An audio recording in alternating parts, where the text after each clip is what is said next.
이 다음에 커서 주일을 해야 되겠다. 주님의 일을 해야 되겠다.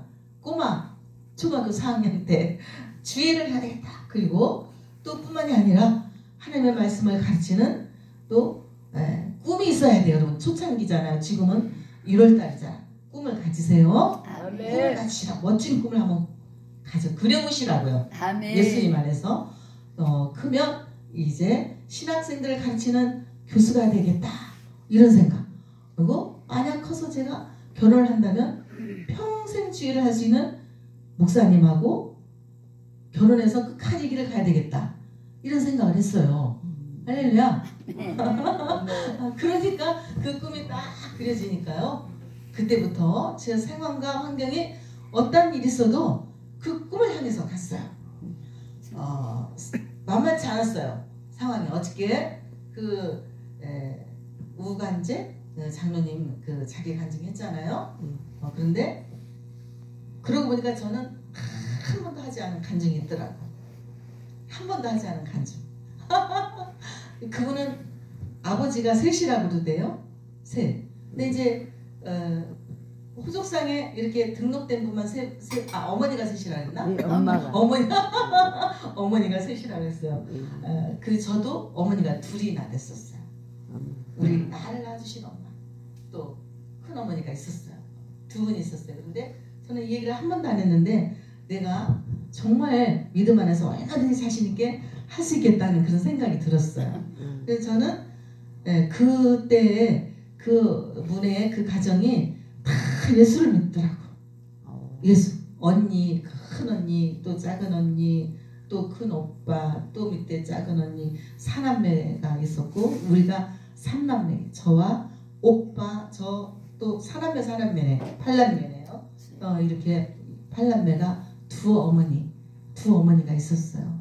그런데 저는 이제 어릴 때부터 얼마나 그 가운데서 그분들을 본따서 그런 것이 아니고 하나님이 저를 인도하셔서 어릴 때부터 하나님을 알고 엄마 뱃속에서부터 신앙생활을 하기 시작했고 그리고 줄곧 믿음으로 살았던 케이스고 저희 이제 다 그렇게 된 게 아니에요. 형제들 중에 큰 언니는 선교사로 또 그 밑에 언니는 감리교에서 감리사까지 됐으니까 얼마나 훌륭해요. 그쪽에 그 어머니 큰어머니가 권사님이시고 또 그 밑에 장로님이시고 그 아들이 큰 아들이 그 밑에 또 신학 또 집사님인지 권사님인지 하여튼 그렇게 되셔요.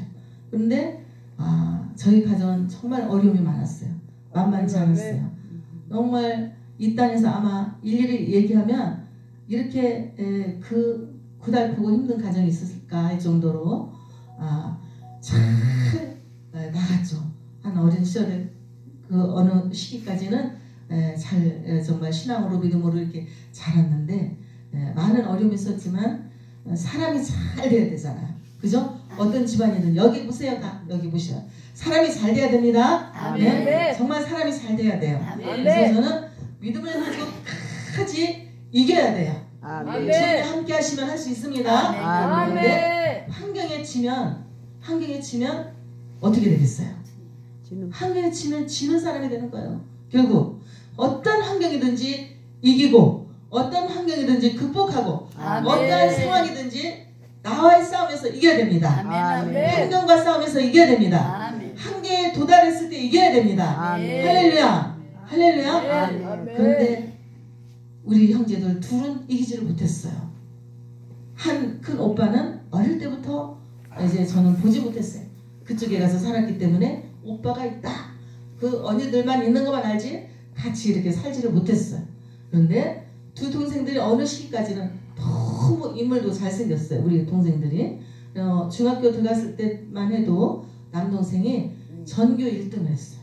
그리고 부반장을 하고 선생님 이렇게 끼고 돌고 너무나 운동을 잘하고 또 축구도 그렇게 잘했어요. 그랬는데 어느 시기 되니까 그 학교 가면은 폭력 학생들이 있습니다. 그 학생들이 그 귤부 있잖아요. 귤부들이 문 앞에 서서 단추를 잘못 달았다. 모자를 삐뚤어 썼다. 이런 그 이유로 이제 티집을 잡습니다. 너 왜 그랬을까요? 너무 이렇게 선생님 한테 칭찬을 받으니까 한 번 어떻게 해보려고 그랬던 거예요. 뒷산으로 나와라. 그래서 여러분 자녀 교육이 얼마나 중요한지 몰라요. 아멘. 뒷산으로 나와라. 그 뒷산으로 얘가 나갔어요. 그리고 얼굴에다가 뭐를 씌웠냐면은 바켓을 뒤집어 씌웠어요. 그러니까 누가 때렸는지 알 수 있을까요? 없어요. 그냥 정말 죽다시피 그냥 그렇게 맞은 거야. 기어서 집에 들어온 거예요. 너 만약에 누가 때렸다 말하면 너 죽는다. 이렇게 막 억압을 주고 이러니까 누가 때렸다는 말도 못하고 그때부터요. 그들이 얘를 자꾸 끌어냈어요. 끌어내고 폭력 뭐랄까 그 하는 아이들하고 같이 어울리기 시작했어요. 그렇게 멋진 아이, 운동도 잘하고 잘생기고 그런 인물이었는데 이 아이가 계속적으로 바깥으로 돌고 그 아이들이 그 하는 모든 행동을 같이 따라서 하기 시작하고 나중에는 정말 자기 자신을 주체할 수 없을 만큼 고등학교, 중학교를 한 5번 넣었을 거예요. 이쪽에서 사표, 저쪽에서 사퇴, 딴 데 들어가서 듣고 얼마나 고생을 했겠어요. 어머니가. 그렇게 아이를 중심으로 해서 살아왔는데 결국 이 아이가 그냥 너무 심하게 바깥으로 돌고 정말 알코올 중독자가 됐어. 그렇게 해가지고 뭐 그냥 이렇게 뭐 인사불성해요. 무슨 이 소주병 하나를 들면 그제서 깨가지고 그냥 다 형지고 두고 치니까 한번 상상해보세요, 여러분. 제가 개척해서 처음에 첫 개척할 때까지도 가끔 쫓아와서 이렇게 행표를 부리고 그랬어요. 제가 감당할 수 없어서 일일이 말씀드릴 수 없잖아요. 이런 것들을 통해서 너무너무나 저희 남편 목사님이 또 얼마나 힘들었겠어요. 그런데 결국에 하나님께서 이제 그 아이를 하나님이 데려갔어요. 데려가고 그 때문에 바로 밑에 있는 그 여동생을 너무나 힘든 그 고비를 그 여동생이 이제 감당할 수가 없는 거예요. 저는 믿음으로 극복을 했지만 그 아이는 감당할 수가 없는 거예요. 그래서 그 아이가 결국에는 우울증에 빠지고 이럴 정도 너무나 이쁘고 또 이렇게 나라에서 막 사진도 찍어갔어요. 눈도 너무 이쁘고 정말 그 모델 뭐 이걸로 나와야 된다. 너무 마음이 예뻤어요. 너무 여리고 중학교 때까지 제가 그 아이를 보살피면서 정말 참 괜찮은 동생이었는데 그렇게 이제 상황과 환경이 그렇게 만들었어요. 근데 저는 그때 하나님 앞에 기도하면서 내가 죽어도 나는 이 가정의 가장이다. 나는 정말 여기서 극복해야 된다. 하나님 중심으로 살아서 꼭 주님을 기쁘시게 드리고 이 가정을 살려야 된다. 그런 마음이 딱 있었어요. 어떤 상황과 환경 왔어도 옆을 바라보지 않았어요. 그냥 뭐 주어진 그 상황 속에서 최선을 다했어요. 1학년 때 제가 어저께 말씀드리다 말았는데 1학년 다니다 제가 공부를 할 수 없는 상황에 놓였어요. 그럼에도 불구하고 저는 더 공부를 열심히 했어요. 더 열심히 해서 믿음 생활과 그 공부에 전력을 다했어요. 그리고 목표를 향해서 달려갔는데 정말 초등학교도 다닐 수 없었는데 4학년 2학기 때 저희 엄마를 다시 만나가지고 또 공부를 계속 이어서 할 수 있었고 그래도 그 아까 망나니 그 남동생이 중학교 노탄 중학교에 들어갔는데 저는 거기를 갈 수가 없었어요. 중학교도 갈 수가 없었는데 이 환경이 여기서 머무는 것이 아니에요. 환경은 그렇다고 해서 여기서 죽는 게 아니에요. 여기서 지는 게 아니에요. 내가 초등학교뿐이 다닐 수 없는 그 상황에서 그대로 있었다면 어떻게 됐겠어요? 저는 초등학교를 턱걸이로 그래도 4학년, 5학년, 6학년 3년 다녀서 졸업을 하고 그리고 중학교 과정을 배워야 된다. 저기 사회치 고등국민학교가 있어요. 20년 동안 20리의 길을 걸어가야 돼. 거기를 들어갔어요. 그리고 저는 거기서 농번기에 또 어떤 막 그런 시골에서 여러분 하는 일들 있잖아요. 막 복숭아도 이렇게 이렇게 뭐지 종이를 이렇게 묶고 정말 열심히 공부를 했어요. 자나깨나 공부했어요. 밤을 새워가면서 공부했어요. 그래서 영어, 수학 이런 것들은 아이들이 저한테 다 와서 배울 수 묻고 배우고 그랬어요. 그렇게 공부를 해서 이제 거기에서는 검정고시를 봐야 중학교 졸업장이 나왔어요. 그래서 봐서 합격했겠죠. 그런 모든 과정을 거치고 그리고 그 시골에서 모든 조건이 주어졌는데도 나는 하나님의 종이 되되 정말 든든하고 믿음이 반석 같은 믿음에, 그리고 정말 잘 배워서 오히려 가르칠 수 있는, 나와 같은 상황과 환경에 처해 사람들을 가르칠 수 있는 사람이 되어야 되겠다. 이런 마음을 먹으니까 그냥 신앙생활을 하고 안주하는 것이 아니라 제가 배워야 했던 거예요. 그래서 서울로 올라갔어요. 서울로 올라가서 또 제가 대검을 공부를 해서 하고 직장생활을 하면서 가족을 돌봤어요. 그런 가운데 하나님이 이제 어느 시점에서 20살 때인가 봐요. 성령 체험을 크게 한 거예요. 하나님께서 이제 저를 부르는 체험들을 몇 가지 과정과 사건을 통해서 저를 부르시고 또 확신을 주시고 인도하셨어요. 그 길을 가는데 하나님이 이제 저를 신학교로 인도를 하셨어요. 감리교 신학교, 여러분 아시죠? 서울 감신대 거기 들어갔어요. 그러니까 제가 무슨 말씀을 드리고자 하냐면 그때 들어갔을 때 저희 언니를 만난 거예요. 감독, 그 언니가 서울신학교 졸업하고 천안에서 목회를 하시는데 감리사까지 됐더라고요. 근데 제가 어떻게 해가지고 이제 거기에 부살자로 간 거예요. 찾아서 부살자 방학 때 됐는데 부살자로 갔는데 저는 이제 그 언니를 기억을 하고 있었죠. 어느 시점에는 제 마음속에 그래도 얼마나 이 기도하는 분들이 어쨌든 저는 그런 마음을 여자이기 때문에 좀 섬세한 것이 있었는지 몰라도 참 마음에 아팠겠다. 참 힘들었겠다. 어떤 속에서 저희 어머니가 정말 우리 어머니도 어쩌면 하나의 뭐라 그럴까요? 정말 알고 우리 어머니가 결혼한 것이 아니라 속아서 이렇게 갔으니까 얼마나 그 과정이 힘들었겠어요. 그런데 저는 언젠가는 그 어머니나 가족에게 그 어머니 큰어머니를 찾아가서 언젠가는 제가 무릎 꿇고 우리 엄마 대신, 엄마가 돌아가셨으니까 엄마 대신 사죄를 해야 되겠다 이런 생각을 한 거예요. 제 어린 마음속에. 결혼해가지고 저희 남편이 제가 얘기를 했습니다. 이제 한번 그 큰언니가 지금 감리사로 목회를 하고 있다고 하니까 우리도 이 길을 가고 있는데 저는 하나도 숨김없이 남편 목사님한테 다 얘기를 했어요. 한번 찾아가자. 찾아가서 사죄를 하자. 그리고 그 집을 찾아갔어요. 여기 보세요 여러분. 귀한 얘기합니다 제가. 거기를 찾아갔어요. 찾아가서 천안에 묵고 찾아가서 그 교회를 가니까 언니가 있더라고. 둘째 언니. 큰언니는 선교사님이고 둘째 언니가 있어요. 거기에 키도 크고 장정해요. 엄청 키도 크고 아주 멋지게 잘생기셨어 언니가. 근데 제가 저희 남편이 너무나 감사한 것은 제가 언니한테 사죄한데 그 앞에 무릎을 꿇었어요. 저희 남편도 같이 무릎을 꿇더라고. 저랑 사는 죄 때문에. 그렇죠? 저랑 사는 죄 때문에 같이 무릎을 꿇더라고. 제가 알지 못하지만 한 가정이 이렇게 남편 이렇게 하고 온 가정이 아름다운 가정을 일궈야 되는데 얼마나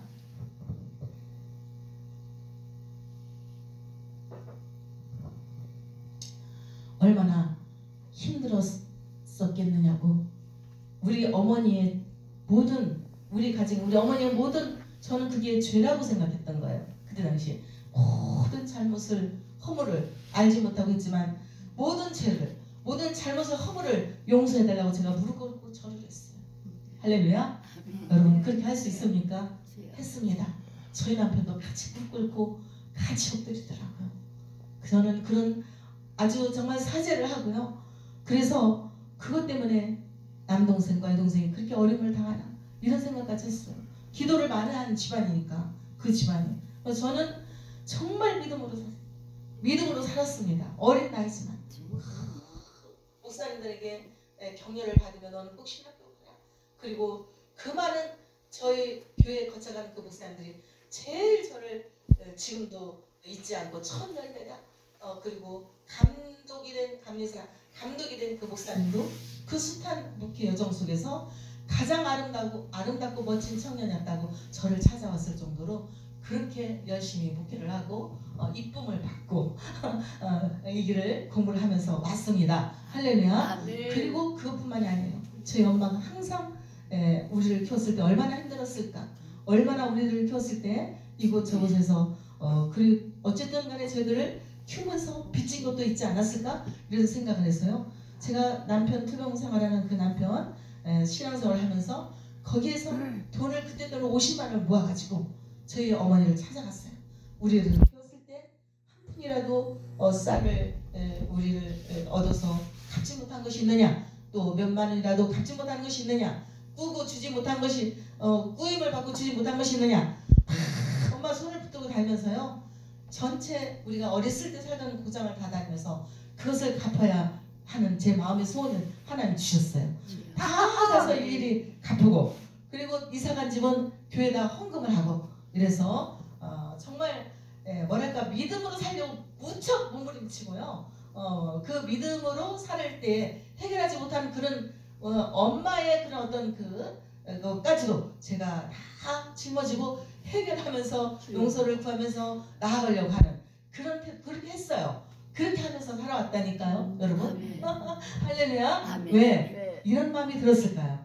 주님을 믿기 때문에, 주님이 나를 사랑하시기 때문에, 우리 가정을 사랑하시고 뭔가 뜻하신 바가 있기 때문에 나는 여기서 결코 지지 않으리라, 넘어지지 않으리라, 절망하지 않으리라. 나는 이길 수 있다. 하나님이요, 할 수 있다는 마음을 주셨지 한 번도 안 된다는 마음을 주신 적이 없어요. 할 수 있다, 하면 된다, 할 수 있다, 믿음 안에서 할 수 있다. 정말 그렇게 됐어요. 그런데 그 믿음의 여정을 신학교까지 다 들어가서 제 2의 인생을 결혼해서 제가 이제 또 이 길을 걸어오지 않았습니까? 그런데 제 2의 인생은 더 힘든, 더 뭐랄까요? 제 남편이 그냥 남편이 아니었어요. 투병 생활을 하고 있는 그런 가정이었어요. 근데 하나님이 또 마음을 또 주시네. 이쪽에 너무나 아주 모든 조건을 다 갖춘 그런 뭐랄까요, 혼처자리가 있었는데, 저는 거기를 받아고 일주일 동안 금식기도 하고 저희 남편을 선택을 했어요. 저희 남편은 집에 가보니까 다다구미, 복 하나 방 하나, 복으로 들어가면 바로 방으로 이어지고 판잣집이었어요. 판잣집이었는데 시동생들하고 시어머니, 시아버지, 동생, 어머니, 남편까지 8식구인데 몸이 다 아픈 거야. 저희 남편은 투병생활을 하고 있는 그냥 약만 먹고 이렇게 투병생활을 하는 것이 아니라 사느냐 죽느냐, 사경을 하면은 오늘 내일 119차 불러서 병원에 입원해야 하는 그런 상태였어요. 그러니까 다른 시동생들도 다 이 병에 이게 전염이 돼가지고 또 이렇게 아프고, 시아버지는 또 오빠도 폐암으로 또 시어머니는 또 뭐 이런 위장이나 막 이런 너무나 심해가지고 다들 환자인 거예요. 가니까 저는 정말 건강했거든요. 24살 아가씨니까 저는 그때 정말 가장 막 예쁠 때예요. 막 머리도 생머리가 허리까지 길고 허리도 20분이 안 되고 진짜 예쁜, 제가 생각해도 그런 처녀였는데, 신학생이었는데 그곳에 결혼을 했어요. 그때부터 시집살이가 시작됐는데 그 생활이 20여 년 동안 저희 남편이 사경을 해냈어요. 날마다 각혈을 막 그냥 오강에다 제가 받고 밖에서도 받고, 그리고 오늘 내일 숨이 어떻게 될지 몰라요. 요양원에 가서 살다시피 하고 그런 생활이었어요. 뭐 어떻게 제가 생활을 해야 되잖아요. 아기가 하나 처음 아기가 있었지만 제가 신앙생활을 해야 되잖아요. 그러니까 아이도 뭐랄까요, 이 생활을 엮어 가야 되잖아요. 그러니까 모든 이제 방 하나를 옆에 얻는 거, 방 얻는 거부터 월세를 얻더라도 보증금이 있어야 되잖아. 생활을 해야 되잖아. 남편 지금 뒷바라지를 해야 되잖아. 아기를 키워야 되잖아. 그 몫이 다 누구 몫이에요? 제 몫이잖아. 그러니까 제가 안 해본 것 없이 다 해봤습니다. 이래봬도.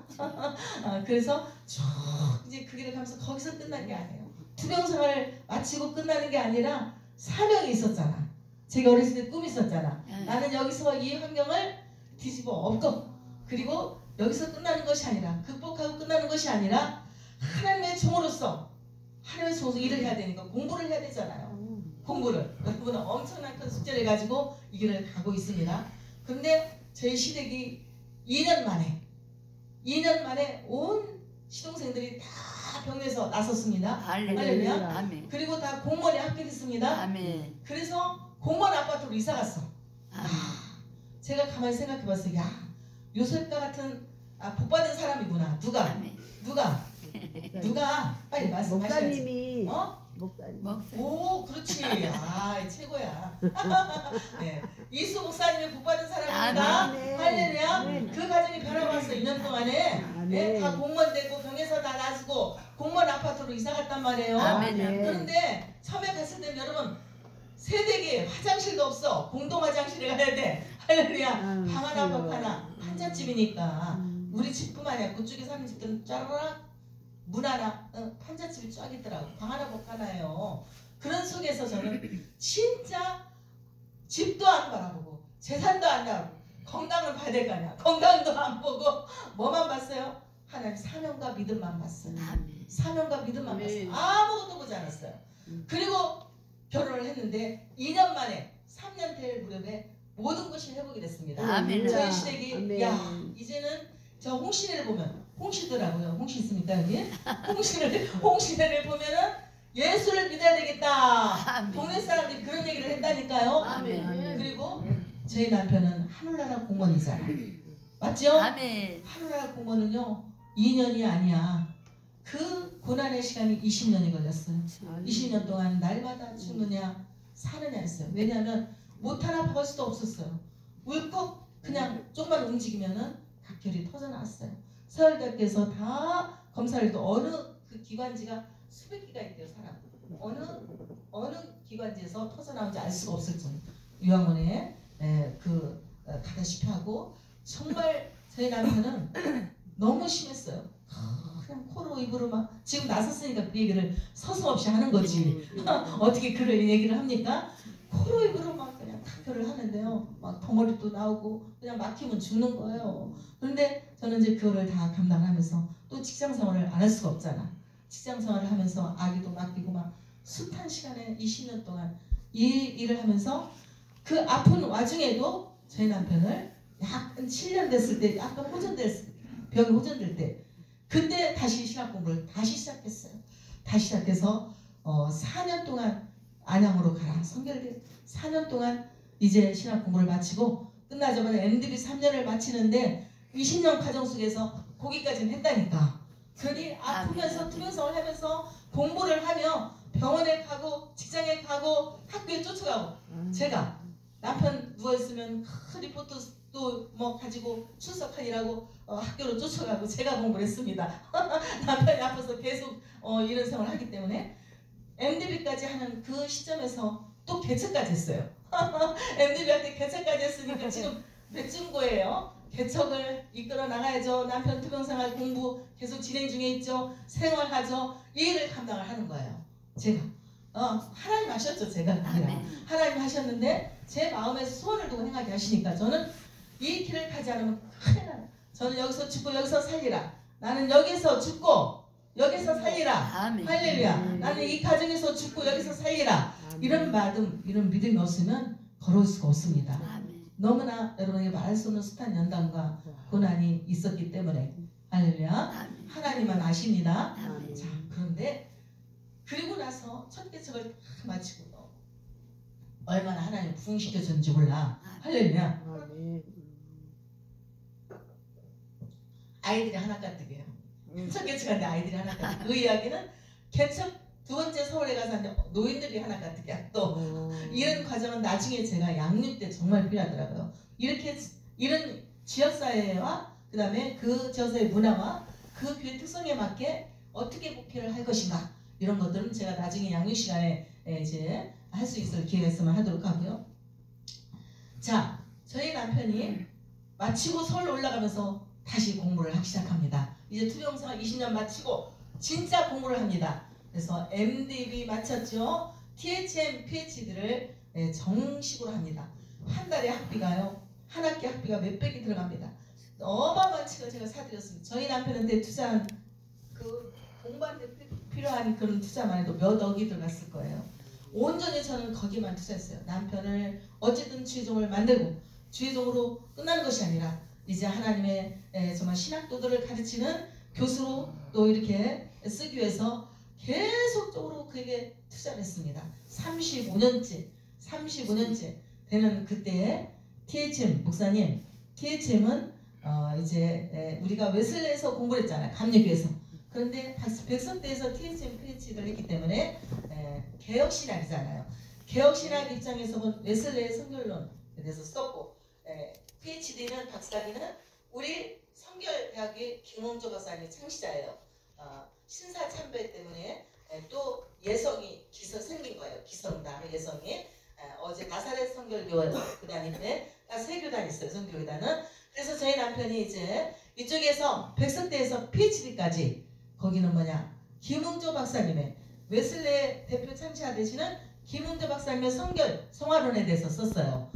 목사님 잘 이해되시죠? 그래서 그 내용을 가지고 10년 동안 썼어요. 왜? 개혁신학 입장에서, 웨슬레 입장에서 개혁신학 입장에 있는 목사님들에게, 교수님들에게 이 학위를 받으려고 하니까요 10년이 걸리더라고. 공부하고 나서도 얼마나 힘들었는지 몰라. 그런데 끝까지 포기하지 않고 20년 투명 마치고 이 공부 35년 걸렸다니까, 공부하는 데까지. 그래서 PhD 박사학위를 취득을 했습니다. 할렐루야. 다 죽어가는 사람이 살아났죠. 네? 목사님 됐죠. PhD 박사학위 받는 조지신학 교수가 됐습니다. 할렐루야. 근데 여기서 끝나고 저희 남편이 이렇게 어렵게 투명생활 마치고 이렇게 고난 속에서 피어진 꽃인데 여기서 말 수가 없잖아요. 교수를 해야 되잖아요. 성결대학교 들어갔어요. 성결대학교 제가 원장님실에 갔는데 교수님들이 줄을 서 있어요. 왜? 외국에서도 박사학위 받고 얼마나 많은 훌륭한 교수님들이 많이 있습니까? 다 학교 기부금을, 발전 기부금을 이만큼 한 봉투씩 들고 다 기다리고 있는데 저희 남편 언제 그 차지가 됩니까? 교수 차지가 언제 됩니까? 딱 다이렉트로 갔죠. 원장님 제가 누굽니까? 가가지고 원장님이 딱 사무실로 나가는 거예요. 막 달려나갔지. 차를 타고 지금 어디를 떠나려고 하는 거야. 딱 손을 들었죠. 차를. 원장님 그 차인 줄 알았지. 제가 인사를 드렸더니 제가 원장님께 대해서 수업을 들은 적이 있었습니다. 제가 한 사람을 소개합니다. 원장님이 지금 대학원 원장님 되셨는데 우리 학교에 많은 교수들을 뽑고 세우고 그러지 않습니까? 그 역할을 하시는데 제가 한 사람 소개하겠습니다. 한 사람을 소개할 사람이 있습니다. 이 성결교단에서 이렇게 공부하고 이렇게 영적으로 또 정말 그 고난 속에서 공부를 하고 한 정말 실력 있는 사람이 있습니다. 내가 그랬어요. 성결교단에. 그래요? 그러면 이력서를 가져오시오. 그래서 이력서를 다 준비하고 이력서를 보고 들어간 분이 저희 남편입니다. 아멘. 할렐루야. 아멘. 예? 들어갈 수 없는 이성주 조신학 교수님이 몇십 년 동안 주석에 돼가고 그분이 그 교단의 조신학 교수는 교단의 정말 꽃이에요. 근데 그분을 이어서 조지신학 교수가 됐다니까. 할렐루야. 아멘. 할렐루야. 아멘. 이거 말로 그냥 이렇게 하는 거죠. 이건 저희 남편 홍종국 목사님이 5년 동안, 코로나 전에 5년 동안 이렇게 정말 이거는 정말 투쟁. 나 자신과 싸움이고 환경과 싸움이고 한계와 싸움이에요. 정말 사경하려면 그의 동료들은 다 죽었어요. 유학원에 갔을 때 몇 달 있다가 다 날마다 죽어나갔대. 날마다. 그러면은 아내가 가셨으면 남편이 이혼하고, 남편이 갔으면 아내가 이혼하고 살 수가 없으니까 이게. 그런데 하나님께서 저는 이거를, 하나님이 그 병을 같이 몇십 년 살았잖아요. 다 얼마인데 저는 그 병에 어떻게 했다? 걸리지 않았다. 얼마나 감사한지. 너무나 감사합니다. 할렐루야. 모든 병을 이루어갑니다. 그런데 열매만 얘기합니다. 저희 아들 둘이 다 목사가 됐어요. 큰 교회 지금 청년들만 2,000명 되는 데서 지금 거기서 부목사로 완전히 하나님이 뽑아쓰시고, 또 큰아들도 큰 교회, 우리 교단의 큰 교회입니다. 거기는 큰 교단에 또 전임 부목사로 너무 하루도 쉴 새 없이 새벽 기도부터 오밤중까지 일하는 두 아들들이 일을 하죠. 또 저에게는 나중에 하겠습니다. 어떻게 제가 그런 가운데 또 공부를 했는지. 대학을 5개나 공부했어요, 제가. 네, 그런 이야기는 다음번에 하겠습니다. 모든 영광 하나님 앞에 돌립니다. 할렐루야. 영광 받으시고 할렐루야. 하나님 감사합니다.